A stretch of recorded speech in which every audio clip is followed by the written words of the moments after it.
তুই কোথায় যাচ্ছ? বাজার। বাজারে কি কিনবে? আর কি কিনবে? ডিম। মাছ আর ডিম কিনতে যাচ্ছ? হ্যাঁ। চলো বাজারে যাই।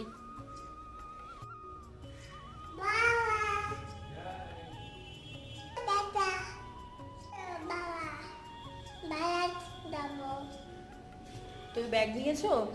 নাওনি ব্যাগ? যাচ্ছ? চলো। এই দেখো এবার আমরা বাজার চলে এসেছি। এখান থেকে একটু চিংড়ি মাছ কিনবো, তারপর আবার বাড়ি চলে যাব। আর একটু সবজিও কিনবো। দেখো বাজারে কত মাছ।